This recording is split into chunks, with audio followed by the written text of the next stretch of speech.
Hey, what up? What up? What up? What up? What up, y'all? Welcome back to the channel. Welcome back to the channel, man. We banging out these lives, man. Listen, we banging these lives out. Um, I've been getting some good trips in the truck, man. I've been getting some good trips, some good early trips, and not so taxing, not so tiring. So I can get back, man, and start getting to this content, man. I've been missing a lot of I've been letting a lot of stuff go by.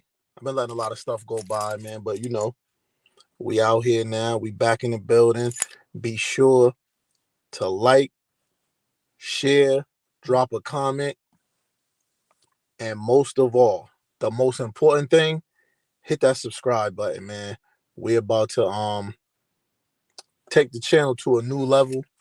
About to take the channel to a new level, man. So if you just happen to come through, hit the subscribe button, man.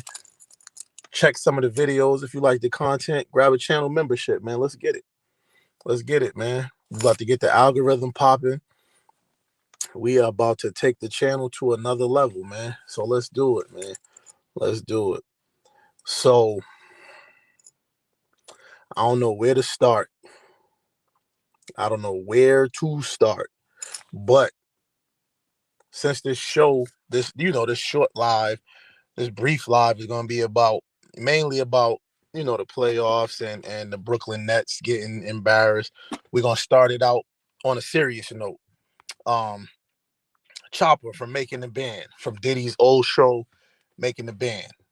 Um Making the Band, former castmates, they taking L's left and right. They taking L's left and right. Um Chopper's case is a little bit more serious though. He was arrested in Maryland on sex trafficking charges, and they extradited him back to Las Vegas, where he gonna face a judge and a jury, man. So he was actually out there soliciting his stuff. Now I don't know if he was trying to use his celebrity, his fame to build his clientele, so to speak. But he was actually, man, on the phone making deals with undercover agents and or maybe detectives. I don't know what, if it's federal, so it maybe was probably an FBI agent, because he's a Vegas resident where prostitution is legal. Well, he's a Nevada resident where prostitution is legal. But it seemed like he was trying to recruit, in person recruiting. And I guess he was on the phone giving orders to the to one of the agents, female agent, I'm guessing. So that's what got him caught up. But my thing is, the sex trafficking is such a serious case, such a serious charge, and it's a serious thing. You know what I'm saying? Sex trafficking, what they did, and if he's out in Vegas pimping or whatever he's doing, I feel like when they put sex trafficking in, it was mainly the sex trafficking was mainly when you know underage girls was being trafficked, and not limited to underage girls, but the majority of underage girls was being trafficked, and they made that such a big thing. And the trafficking part is what gets you. The trafficking part is what gets you, like drug trafficking, transporting, meaning, and it's almost like a kidnapping thing. It's almost like you kidnapping, you know, underage person, and bringing them places, forcing them to have sex with people, and you getting paid for it. That's the lines that it's going down with the sex trafficking thing. But it's a serious case, man. It's a real serious case, and it looks like you know they got him. Well, it don't look like they got him. They got him. They got him. He's arrested, extradited back to Las Vegas. So you know And I don't see no way he can get out of this because they got him talking. They got him on the phone with the undercover agent, you know? I don't know any way he can get out of this or make this light short of him saying he's not the ringleader and he got to give somebody up. He got to give somebody up. You know what I'm saying? So that's the only way I see him getting out of this, man. You know, that's the only way I see him getting out of this. You know, and I ain't gonna say shout out to Harlem.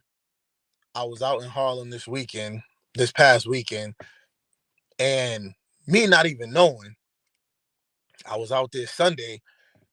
If y'all seen it on the Instagram, checking out some jewelry, man, and you know, me not even knowing they was about to do the K Slay Memorial over there by the Apollo. I was actually right across the street from the Apollo, and I had no idea. I'm not from New York, so I had no idea they was gonna do it there. And I'm guessing probably like an hour after I left and headed back home, they had the K Slay Memorial going through Harlem. So shout out to that, man. Like I said, I missed that. I didn't have no idea that was going on. But you know, had I been there, had I known, I probably would have stayed that extra hour and a half, you know, just to see that. But then too, I would have been blocked in, but you know, that would probably been worth it, man. That would have probably been worth it to check out to see that and pay respect to K Slay, man. So shout out to K Slay, rest in peace. And there we go, man. Now we're gonna move on to the topic at hand. Now we're gonna move on to the showrunner. The showrunner is about them Brooklyn Nets. Um, Another thing, while I was out there in Harlem and Queens, I was back and forth. I was moving through the city. Me and my peoples was moving through the city. Not one person. I talked to the staff in the Apollo, in a couple sneaker stores, in a couple jewelry stores. Not one person that I talked to showed the Nets no love. Not one person. Couple of them even called the sweep. And that was before game 3 even. That was before game 3. So they already saw what they needed to see, and they see them every day, and they hear about them every day because they live there, you know? So that right there was mind-boggling to me, that they didn't get no type of home cooking. They didn't have no support from the home team, from the home people. You know what I'm saying? And with that being said, the people was right. The people was right. Brooklyn got swept. They got dominated by the Celtics. I ain't gonna say it was a passing of the torch from Kevin Durant to Jason Tatum, but it was a passing of the torch from Kevin Durant to Jason Tatum, because immediately when the game was over, KD showed him crazy respect. Kyrie showed him crazy respect. Jason Tatum was the man in that series. I mean, there ain't no other way to put it. No other way to put it. I didn't see any fight in Brooklyn. I didn't see no will to win. I didn't see them digging down deep in you know what I'm saying, to not to get embarrassed. And as I said before on a few other videos, when you listen to sports commentators talk, when you watch shows on whatever publication, ESPN, FS1 or whatever, local, and even on YouTube, because I did it myself and I caught myself, and I was thinking, and I was talking to somebody, and I said, yo, all this that we talking about, we going back and forth, nobody even mentioned Ben Simmons' name once. So I don't know if in the back of our mind we just didn't expect to get nothing from Ben Simmons, or in the back of our mind, like the Brooklyn fans, we knew, like the New York residents, I should say, we knew we wasn't gonna get nothing out of Ben Simmons. So nobody expected nothing out of Ben Simmons. But what you would like to think is, okay, whatever this series is looking like, now you throw Ben Simmons in the pot and he'll be an X factor, right? Wrong. He didn't even suit up. He didn't even suit up. Ben Simmons don't really got no competitive fire to me anyway. I never really seen Ben Simmons compete anyway. Without everything being handed to him, and that so that takes me back to Ben Simmons in high school, right? You the number one player in high school. You the man in high school.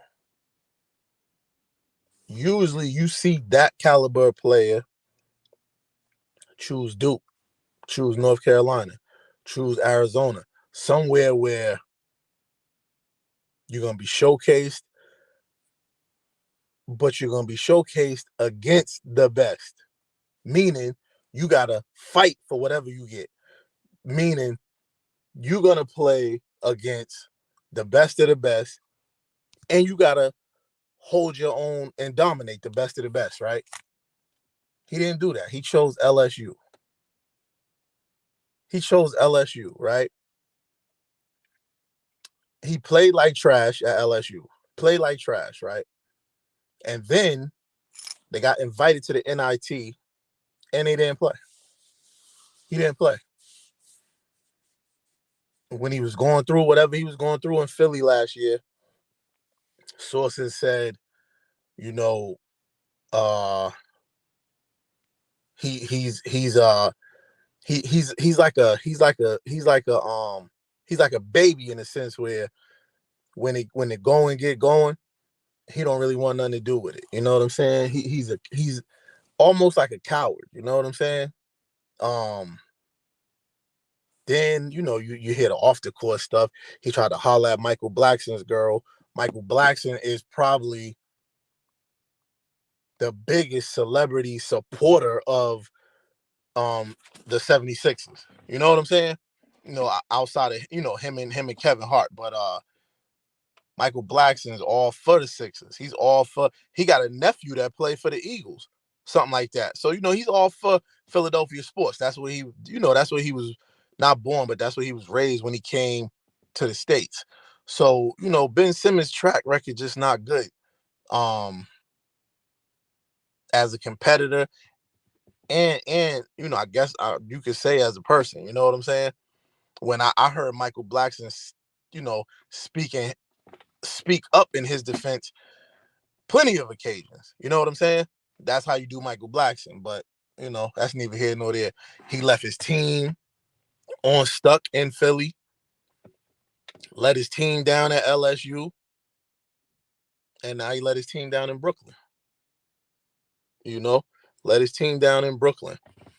And I don't think he had no intentions on suiting up, and then he's working out and he dunked the ball. Make sure you get this he told a guy whoever was holding his phone or the camera or whatever, make sure you got that. Bruh, you're 6'10". Make sure they got you dunking the ball. He's getting like John Wall now. You know what I'm saying? He's getting like John Wall. Every year you see him in the YMCA, wherever they be playing at, playing against 37-year-old dudes that's in there just to get their cardio up. The mailmen, the local mailmen, you know what I'm saying? The local delivery dudes. Him and John Wall be killing them dudes.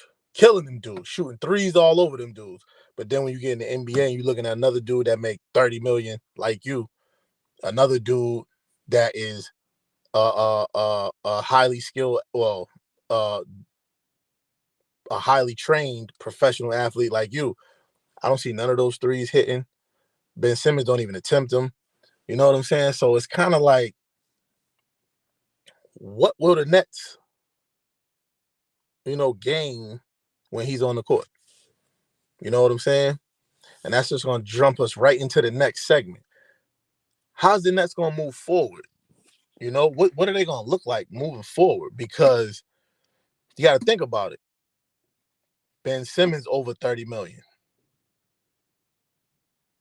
Kyrie Irving, 38 million this year. Kevin Durant over 40 million. So my thing is, how they gonna build a team moving forward with the salary cap issues? With being so cash strapped, how are they gonna build a championship team? How are they gonna build anything long term with those guys' salary being as big as it is? You got what three guys? You got three guys making about 75 million. I don't know what the cap is for the year, because I know they got a boost with the TV revenue thing 2 years ago. I don't know what the salary is, but I do know whatever it is, they got to be right at the edge, looking over the edge, and is the owner willing to pay luxury tax to sign and make a dominant team, not knowing how the two stars are going to be? Because, and again, I'm not I'm not expecting anything from Ben Simmons, because we already know Ben Simmons, you can't count on Ben Simmons. And then when it gets down to the nitty gritty with playoffs and all that, which like, is he gonna fold under the pressure again? Is he gonna fold under the pressure? So, I don't really expect much from Ben Simmons, and honestly, I don't really expect much from the Brooklyn Nets moving forward. I don't really expect too much from them. I don't expect a lot from them. But I do know Kyrie Irving, after the game, him and Kevin Durant, they kind of looked relieved it was over. You know, they looked relieved that it was over. Um, Nobody was upset. Nobody was down. They ran and gave, like I said earlier, they ran over to the Celtics, Tatum and Brown and them, Marcus Smart, and they gave them dap so fast, and they were so hyped to just get up out of there. You know, they were so hyped to get up out of there. I just feel like, it's just I made 40 million. It is what it is. We'll get him next time. Maybe they're a front running team. Maybe they gotta be everything gotta be clicking and going good for them. But you gotta think about it. Neither one of those dudes are winners without a winner on their team, or without other winners. Because I mean, Kevin Durant, Kyrie Irving, and I know Joe Harris got hurt, but the way Bruce Brown was playing in the playoffs and Seth Curry was shooting the ball, Claxton's great. Claxton's a great defender. He's running the floor. He's rebounding. And people only looking at the free throws, but just think about it. If he made 6 out of 10, Kevin Durant and Kyrie Irving would have been the third and fourth best players on the team, behind him and Bruce Brown. And you might could put Seth Curry between them. So they might have been the third and fifth best player, fourth and fifth best player, fourth and sixth. You know what I'm saying? Like, it just amazes me how they looked in this series. You know what I'm saying? It just amazes me how they looked in this series. How bad they looked, and the way it ended in a sweep, and nobody at all really cared on their end. You know, I don't know, man, but that's the way it is, man. But be sure, man, to like, follow, drop comments on this. If you ain't up in the live chat, drop comments on this, man. And like I said, most of all, hit the subscribe button. Hit the subscribe button, man. Hit the subscribe button and support the channel. You know? And then we're gonna finish it up like this here, man. The post-game press conference. Kyrie said, now get this. He said he's looking for him and Kev Durant to help manage this franchise. They don't need your help. They don't need your help.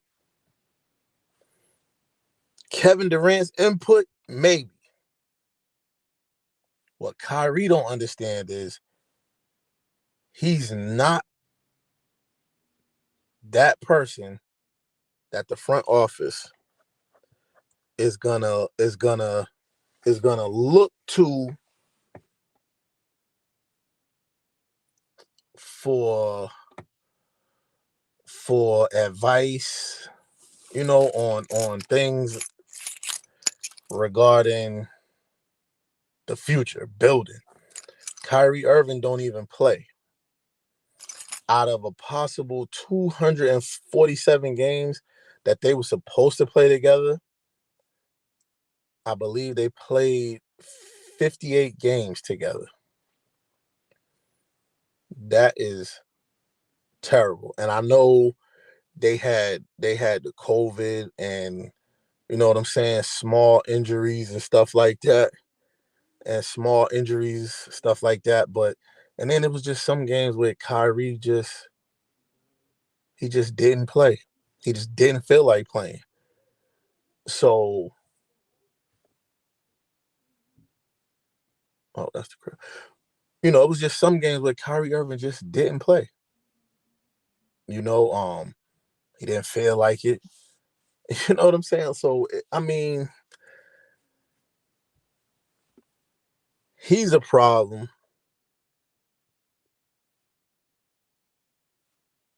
In a number of ways. But I can tell you right now what I think is going to happen. What I think is going to happen is Steve Nash is going to be the fall guy. Yes, Steve Nash got outcoached in some instances. But from the get-go, Steve Nash was never respected or even really wanted by Kevin Durant and Kyrie Irving. So I feel like Steve Nash's hands was tied from the get-go. His hands was tied from the word go. So you know what I'm saying? So it's just like, what was he gonna do anyway? But I don't know, man. Like I said before, hit the like, hit the share, drop comments. Most of all, most important, hit the subscribe button, y'all. Hit the subscribe button for your boy. Grab a channel membership for yourself. And let's get it, man. Let's take it to another level. All right, y'all. I'm out of here. Peace.